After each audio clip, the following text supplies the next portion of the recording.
Olá a todos, vamos para mais uma reunião da Clínica Javaroni. Hoje a gente vai apresentar esse artigo sobre tumores malignos na base do crânio.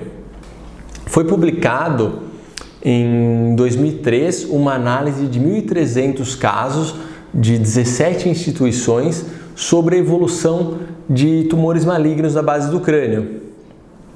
Mas em 2003 para 2024 houve uma evolução de vários anos de tecnologia, de conhecimento, de colaboração entre instituições.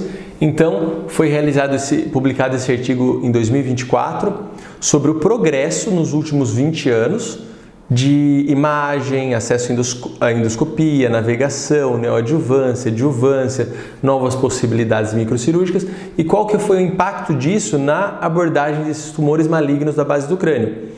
Então, foram feitas agora uma reunião de 28 instituições da Ásia, Europa, América do Sul e América do Norte e fez essa seguinte apresentação. De 1995 a 2015, considerando o follow-up desses pacientes, por isso que parou em 2015, para ter o quanto que foi o resultado de toda essa tecnologia incorporada à saúde. Felizmente, os tumores malignos da base de crânio são raros e podem ser abordados tanto por via aberta, combinada ou exclusivamente endoscópico.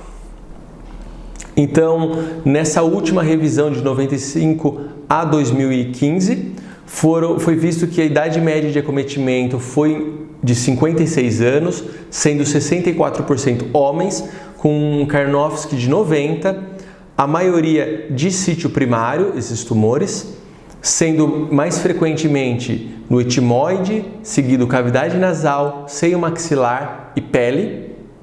A histologia mais comum foi carcinoma espinocelular, adenocarcinoma, seguido por estésioneuroblastoma. Invasão da dura foi propriamente identificado em 18% dos casos, do cérebro em 6% dos casos, 18% dos pacientes apresentavam déficit de nervo craniano, extensão para a pele em 10% dos casos, sendo 82% dos casos T3 ou T4. O tratamento realizado nessas instituições foi 55% aberto, 36% endoscópico e 9% combinado. 80% dos casos acometiam exclusivamente a base anterior do crânio. A margem negativa ou próxima foi obtida em 66% dos casos, margem positiva mais frequente em acesso aberto ou combinado e menos frequentemente em cirurgia endoscópica. A cirurgia aberta foi mais realizada em recidivas, T4, tumores que acometiam a fossa média, envolvimento orbitário ou pacientes com acometimento de nervo craniano. O tipo de reconstrução mais comum foi a reconstrução microcirúrgica, sendo na fossa anterior a reconstrução, o retalho preferido foi o de pericrânio, quando envolvia fossa média e fossa média anterior, o microcirúrgico também. 31% dos casos tiveram complicação, sendo mais frequentemente infecção ou fístula licórica. A mortalidade foi de 1,4%. Com relação a tratamentos neoadjuvantes e adjuvantes, observou-se que os pacientes que foram submetidos a rádio ou radioquimioterapia adjuvante apresentaram melhor sobrevida global, melhor sobrevida relacionada à doença e melhor sobrevida sem recidiva. O acometimento ocular foi fator prognóstico independente na sobrevida global e sobrevida sem recidiva. E interessante que eles fizeram uma comparação do estudo publicado em 2003 com esse estudo publicado em 2024.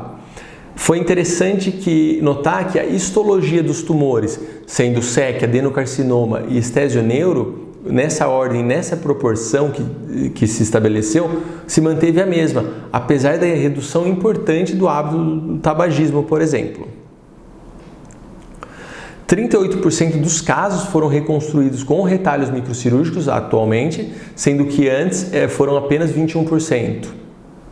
A margem negativa passou de 66% para 68%, pouca diferença. A mortalidade, que antes era 4,3%, caiu para 1,4%.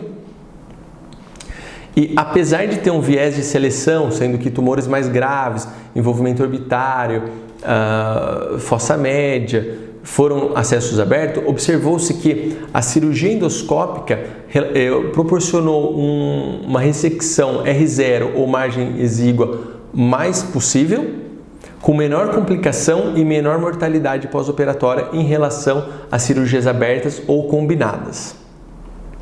A sobrevida global, que era no estudo de 2003 de 53%, passou para 65%. Sobrevida relacionada à doença passou de 60% para 71%. E a sobrevida sem recidiva se manteve estável de aproximadamente 53%. Resumindo, a cirurgia endoscópica pode ser considerada oncologicamente adequada, com menor morbidade em casos selecionados, já sendo utilizado o endoscópio em 43% dos casos, seja como uma abordagem exclusivamente endoscópica ou combinada. O retalho microcirúrgico, a disposição na equipe de microcirurgia reconstrutiva foi fundamental para a reconstrução desses casos, e o maior acesso à adjuvância proporcionou resultados melhores atualmente. Ficamos por aqui, até a próxima semana.